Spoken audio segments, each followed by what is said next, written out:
Você já se imaginou fugindo de um monstro que só existe porque você o criou? Um monstro que é a manifestação física do seu pior segredo, da sua maior culpa. O tema central dessa franquia não é sobrevivência, mas sim a culpa que está dentro de você. Neste vídeo, vamos mergulhar na névoa e desvendar como a cidade de Silent Hill se tornou o espelho psicológico mais brutal e fascinante da história dos videogames. I got a letter.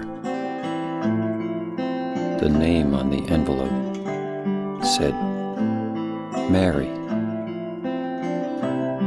My wife's name.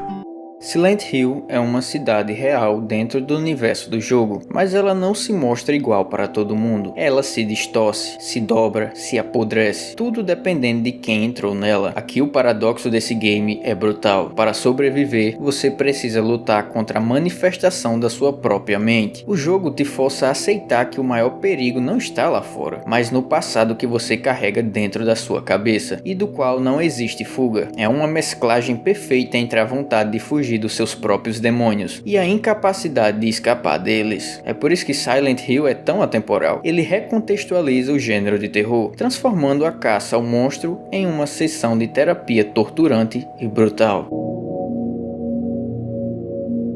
Em alguns jogos, como Silent Hill 1 e 3, essa distorção vem de forças sobrenaturais ligadas ao culto local, mas em Silent Hill 2 e nos títulos focados em psicologia, a cidade se transforma para refletir os medos, traumas e culpas de cada personagem. É como se esse jogo fosse um espelho que ninguém quer encarar. Eu acabei de dar uma olhadinha aqui no áudio do meu vídeo e eu percebi que eu falei o vídeo inteiro Silent Hill, sendo que na verdade eu deveria ter pronunciado Silent Hill. Perdão aí pelo meu inglês aí podre aí, cara. Imagine a sensação de caminhar por ruas desertas, onde a visibilidade é quase zero, onde o silêncio pesa e o único aviso do perigo é o chiado de um rádio velho, um som que te avisa que o perigo está perto, mas nunca te diz exatamente de onde vem, o que acaba sendo uma pressão de constante incerteza, um frio que não vem do clima, mas de dentro da sua própria barriga.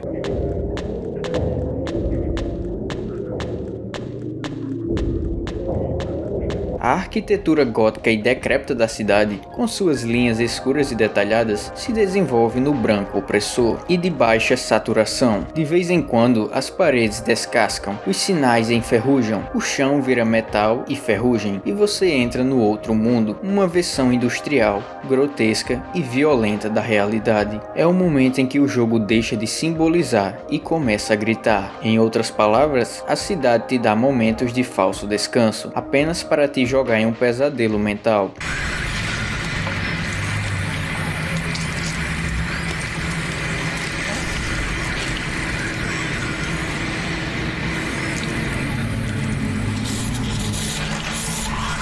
Eu diria que a névoa e a baixa saturação do game é a forma mais genial de terror, sem falar que a névoa te força a confrontar a incerteza de não saber o que está escondido depois dela, antes mesmo de te forçar a confrontar algum monstro. Em Silent Hill 2, temos como protagonista Jamie Sunderland. Ele está de luto pela sua esposa que faleceu, mas o que é mais estranho disso é que ele acaba recebendo uma carta dela. A carta estava escrito: In my restless dreams, I see that town, Silent Hill. You promised you'd take me there again someday, but you never did. Well, I'm alone there now, in our special place, waiting for you. Então James decide ir até essa cidade, mesmo com toda essa história parecendo muito esquisita. E à medida em que você vai adentrando na cidade, você percebe que tem algo muito errado nela. A cidade é vazia e coberta por um nevoeiro. Ô James, eu quero uma salada de fruta! Além do que, as pessoas te alertam para não ir lá, porque existe uma espécie de energia ruim dentro dela. This town, there's something wrong with it. It's kind of hard to explain, but Is it dangerous? maybe. And it's not just the fog either. Okay, It's I got it. I'll be careful. E não só algo de errado parece ter com Silent Hill, mas com James também. Alguma coisa não está fazendo sentido aqui. Bom, à medida em que vamos jogando, descobrimos que o que nos esperava em Silent Hill não era uma simples busca por alguém, mas sim uma terrível tortura mental, na qual James precisava enfrentar os próprios erros cometidos no seu passado, como se estivesse em uma espécie de purgatório psicológico. Mas o que realmente James fez no passado de tão ruim? Alerta de spoilers aqui, meu jovem padawan. Quem jogou sabe que foi James quem matou a própria esposa, Mary, sufocando-a com um travesseiro, até que ela parasse de respirar. Ela estava gravemente doente e James já não suportava mais cuidar dela. É justamente por causa desse crime que a cidade passa a torturar James constantemente, nunca o permitindo que ele se esqueça do que fez. Isso se manifesta por meio de portas que levam sempre ao mesmo lugar, corredores longos e opressores, e principalmente monstros que representam o mais íntimo da mente do protagonista. Nessa gravação que James está assistindo, a cidade faz questão de cutucar a ferida mental dele, dando ênfase à tosse da sua esposa, que representa o momento exato em que sua vida desmoronou. Promise you'll take me again, James.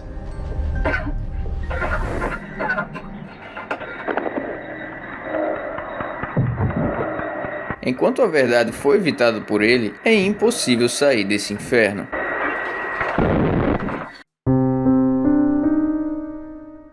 Seus inimigos não são apenas criaturas, são manifestações de seu desejo reprimido, de sua culpa e de sua punição.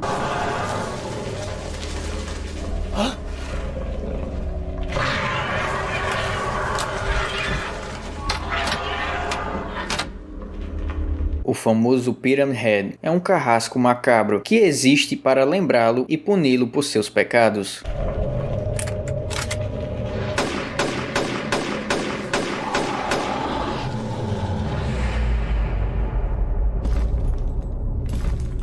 Se você observar o design dos personagens, notará que não há nada de fantasia tradicional. Na verdade, existe uma textura úmida e doentia das enfermeiras. A forma distorcida e sexualizada de criaturas que representam a repressão é um terror que atinge o seu tato psicológico, te fazendo sentir nojo, vergonha e não apenas medo.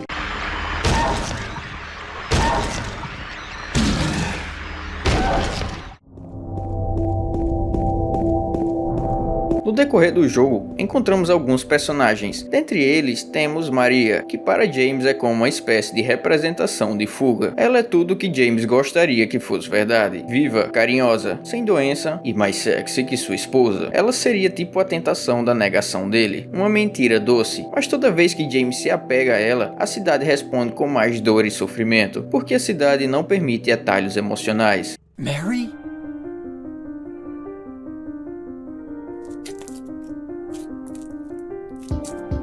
No, you're not. Do I look like your girlfriend? No, my late wife. I can't believe it.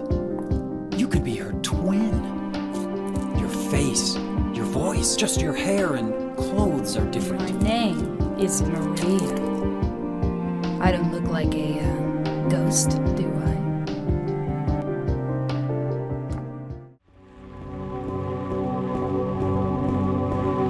Em uma cidade repleta de monstros, é possível encontrar uma criança que brinca sem medo algum, nesse purgatório psicológico. O nome dela é Laura, e ela é a única criança em Silent Hill, e também a única personagem que não sofre com a cidade. Ela não vê monstros, não sente medo, e nem sequer é perseguida, porque Laura não carrega nenhuma culpa. Ela funciona como um espelho moral para James. Graças a Laura, temos a prova definitiva que Silent Hill não é um inferno universal. A cidade só reflete aquilo que você traz consigo.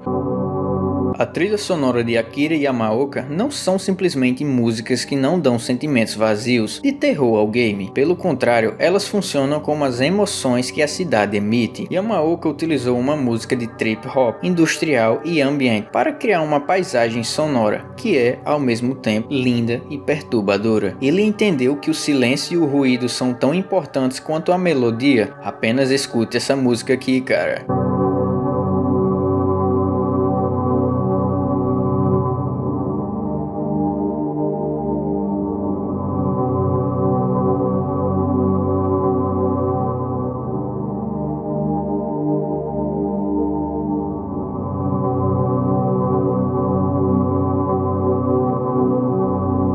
momento de descanso, a melodia é suave, quase como um ponto de repouso em meio ao caos. Yamaoka usa a música para criar momentos de esperança. Eu diria que a trilha sonora de Silent Hill é a definição perfeita de como a arte pode transformar o trauma em algo belo.